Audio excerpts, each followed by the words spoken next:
Hello students. तो आज ये पैसिव वॉइस में हमारा 6 नंबर पार्ट है, 6 या 7 नंबर पार्ट है, जिसमें आपको देखना है कि आज इंपरेटिव सेंटेंस के पैसिव वॉइस कैसे बनते हैं। तो सबसे पहले आप ये समझिए कि इंपरेटिव सेंटेंस होते क्या है। इंपरेटिव सेंटेंस जिनको हम बोलते हैं आज्ञा सूचक वाक्य, और ये सेंटेंस, इन सेंटेंस की शुरुआत बर्फ की फर्स्ट फॉर्म से होती है, और बर्फ की फर्स्ट फॉर्म के अलावा बर्फ की फर्स्ट फॉर्म से पहले कभी कभी प्लीज लग जाता है या काइंडली लग जाता है रिक्वेस्ट करने के लिए, या फिर कभी कभी वो डोंट का यूज भी करते हैं। इनको बोलते हैं अपन इंपरेटिव सेंटेंस। अब हम इंपरेटिव सेंटेंस को 3 पार्ट में डिवाइड करते हैं। सबसे पहले वो इंपरेटिव सेंटेंस जो विदाउट ऑब्जेक्ट होते हैं, जिनमें कोई ऑब्जेक्ट नहीं होता। एक वो इंपरेटिव सेंटेंस जो विद ऑब्जेक्ट होते हैं, जिनमें ऑब्जेक्ट दिया रहता है, और एक वो इंपरेटिव सेंटेंस जिनमें सजेशन दिया जाता है। क्या दिया जाता है? सजेशन। अब देखिए, जो विदाउट ऑब्जेक्ट रहते हैं, जैसे मैंने आपसे बोला गो देयर, वहां जाओ, इस सेंटेंस में आपका ऑब्जेक्ट नहीं है। मैंने बोला कम हियर, यहां आओ, इसमें भी आपका ऑब्जेक्ट नहीं है। तो ये विदाउट ऑब्जेक्ट वाले हो गए। ऐसे ही आपके कुछ सेंटेंस होते हैं जो विद ऑब्जेक्ट वाले होते हैं, जिनमें ऑब्जेक्ट दिया रहता है। जैसे मैंने बोला open the door, open the door, इनमें ऑब्जेक्ट दिया हुआ है द डोर। ऐसे ही मैंने बोला shut the window, shut the window, इसमें भी द विंडो ऑब्जेक्ट है। या मैंने बोला डू इट, इसको करो, इसमें इट ऑब्जेक्ट है। ये हो गए विद ऑब्जेक्ट वाले। एक होते हैं सजेशन वाले, जैसे मैंने किसी को सजेशन दिया कि भैया हेल्प द पुअर, तुमको गरीबों की मदद करनी चाहिए।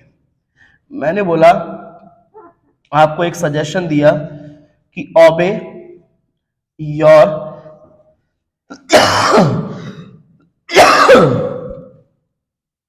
पेरेंट्स, ओबे योर पेरेंट्स, ये भी एक सजेशन है। अब समझो, जो बिना ऑब्जेक्ट वाले होते हैं उनका हम पैसिव वॉइस कैसे बनाएं। कुछ इंपरेटिव ऐसे आते हैं जो बिना ऑब्जेक्ट वाले होते हैं। इस तरीके को देखिए। सबसे पहले आप एक चीज देखो कि मैंने आपको बोला गो देयर, तो ये बोला किसने? मैंने। और बोला किससे? आपसे। तो मैं कौन हूं? आई। आप कौन हो? यू। यानी मैं सब्जेक्ट आई और आपसे बोल रहा हूं, तो आप हुए यू ऑब्जेक्ट। तो हर इंपरेटिव सेंटेंस में एक यू ऑब्जेक्ट होता है जो हिडन रहता है, छिपा हुआ रहता है। तो इनमें ऑब्जेक्ट क्या छिपा हुआ है? यू। और आपको पता होगा पैसिव वॉइस बनाते समय ऑब्जेक्ट को कहां लाते हैं? आगे।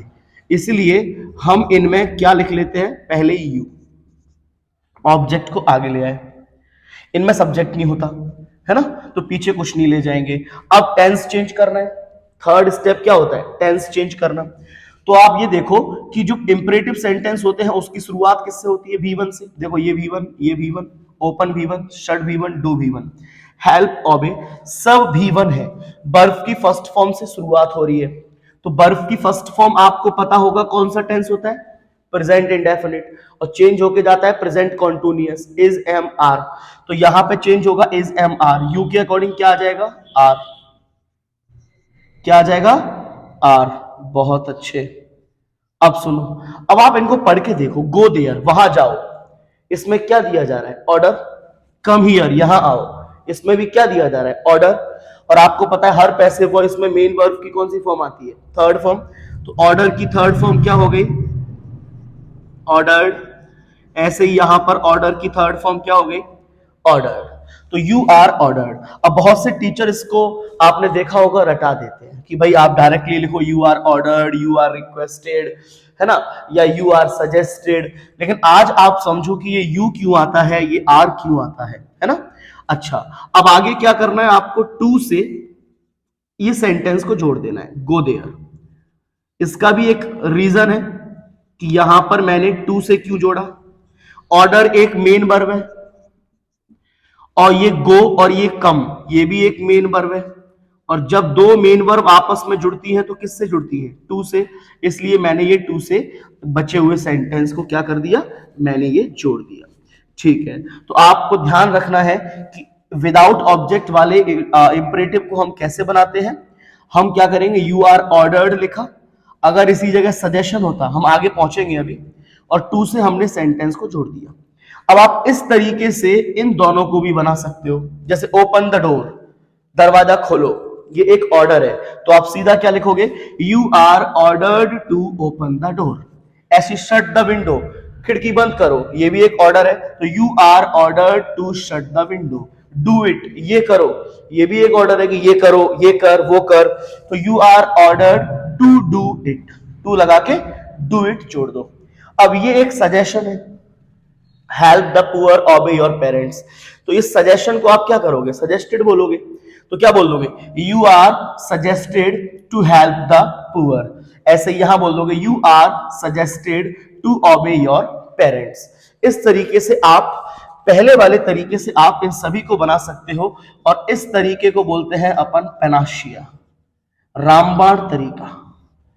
ये वो तरीका है जिससे आप इन सभी को बना सकते हो। अब देखते हैं उन इंपरेटिव सेंटेंस को जिनमें ऑब्जेक्ट दिया रहता है। जैसे यहां पर ऑब्जेक्ट दिया हुआ है, the door, the window, it. तो इन ऑब्जेक्ट वाले को हम कैसे बनाएं, इनको बनाने के लिए आप सबसे पहले लगाइए लेट। क्यों, अपन बोलते नहीं है चलो खिड़की खोलें, चलो दरवाजा खोलें, चलो खिड़की बंद करें, चलो ये करें, तो चलो के लिए हम क्या लगाते हैं, लेट। तो हमने लेट लगा दिया। अब ऑब्जेक्ट को कहां ले आओ, आगे, ये हम ले आए ऑब्जेक्ट को आगे, द विंडो, इट। अब आपको पता है हर एक्टिव वॉइस से पैसिव वॉइस में जाते समय वर्ब की बी फॉर्म आती है, मैंने पहली वीडियो में बताया था। यहां पर वर्ब की बी फॉर्म क्या आ गई, आर। यहां पर वर्ब की बी फॉर्म कुछ है नहीं, तो हमको बी फॉर्म क्या लगानी पड़ेगी, ये बी लगानी पड़ेगी। ये हमने वर्ब की बी फॉर्म लगा दी। अब क्या बचा, ओपन मेन वर्ब। ओपन की थर्ड फॉर्म क्या होती है, मेन वर्ब की थर्ड फॉर्म लिखते हैं तो ओपन। शट की थर्ड फॉर्म शट ही रहती है, जैसे पुट पुट पुट, तीनों फॉर्म एक, cut cut cut, shut shut shut, read red red, तीनों फॉर्म एक ही होती है। और डू की थर्ड फॉर्म क्या होती है, डन।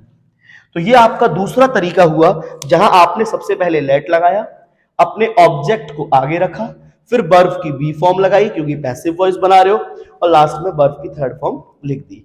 इस तरीके से आप इन सजेशन वालों को बना सकते हो, क्योंकि इनमें आपको ऑब्जेक्ट दिया गया है, द पुअर और योर पेरेंट्स। कैसे बनेगा बताओ, let the poor B help, right, बहुत अच्छे।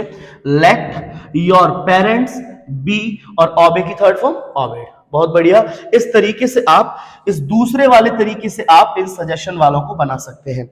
और इन सजेशन वालों को बनाने का एक और तरीका होता है, ये तीसरा तरीका है जो आप अभी सीख रहे हो।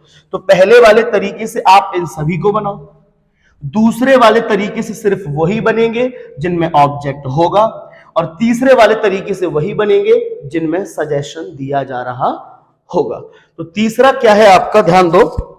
तीसरे वाले में मैं आपको पहले सजेशन देता हूं, गरीबों की मदद करनी चाहिए, तुमको सुबह जल्दी उठना चाहिए, तुमको दवाई समय पर लेनी चाहिए, तुमको समय पर सोना चाहिए।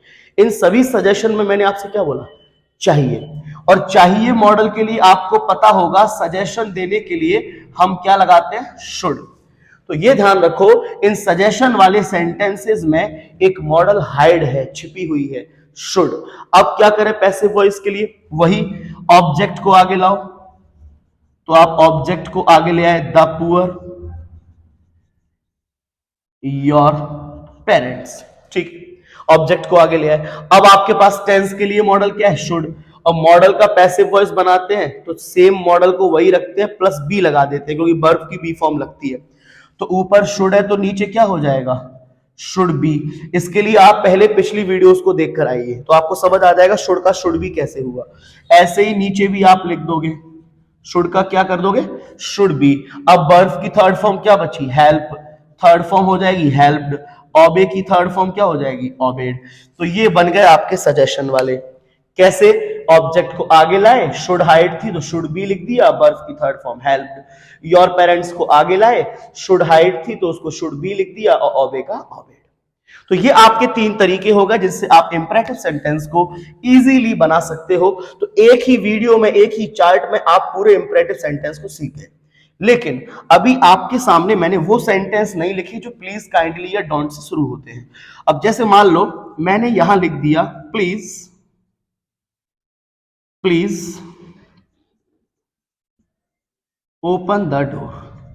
ओपन द डोर पहले मैंने लिखा था, लेकिन वो ओपन द डोर में ऑर्डर था। अब प्लीज लगा हुआ है, तो प्लीज वाले को आप बनाओगे रिक्वेस्ट से। तो इस तरीके से बनाओगे तो ये क्या बन जाएगा?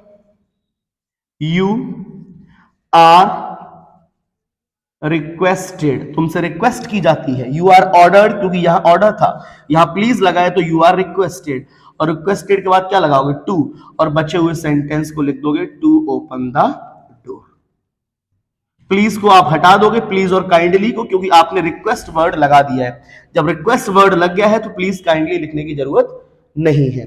इसके बाद आप एक और चीज ध्यान रखो, जो डोंट वाले सेंटेंस होते हैं उनको हम कैसे बनाते हैं। जैसे मैंने लिखा डोंट मेक अ नॉइस, शोर मत करो। अब एक चीज देखो, इसमें आपको दो चीज नहीं झलक रही। शोर मत करो, एक तो ऑर्डर है, एक शोर मत करो मना किया जा रहा है। तो दो चीज है, एक ऑर्डर, एक मना करना, यानी फॉरबिड। ऑर्डर की थर्ड फॉर्म ऑर्डर्ड, और फॉरबिड की थर्ड फॉर्म फॉरबिडन। अगर तुम इसको ऑर्डर से बनाते हो तो यू आर ऑर्डर्ड।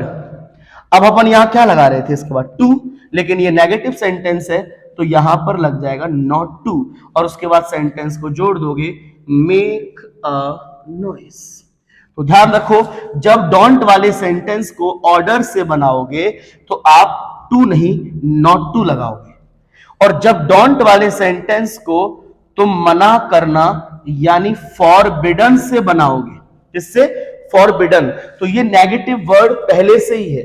तो नेगेटिव वर्ड पहले से ही है तो नॉट लगाने की जरूरत नहीं है, इसीलिए यहां पर हम सिर्फ क्या लगाते हैं? टू, और बन जाएगा टू मेक अ नॉइस। तो आपने दो चीज देखी कि डोंट वाले सेंटेंस को अगर ऑर्डर से बनाते हैं, यू आर ऑर्डर्ड, तो यहां पर लगता है नॉट टू, और अगर डोंट वाले सेंटेंस को हम फॉरबिडन से लगाते हैं, यू आर फॉरबिडन, तो नॉट टू नहीं अकेला लगता है टू, क्योंकि ये पहले से ही कैसा वर्ड है? नेगेटिव वर्ड है। और नॉट टू के बाद क्या करते हैं? बचे हुए सेंटेंस को जोड़ देते हैं डोंट को हटाकर। तो ये आपके इंपरेटिव सेंटेंस कंप्लीट हुए, जिसमें आपने विदाउट ऑब्जेक्ट वाले को, ऑब्जेक्ट के साथ वाले को, सजेशन वाले को, प्लीज काइंडली वाले को और डोंट वाले को सीखा।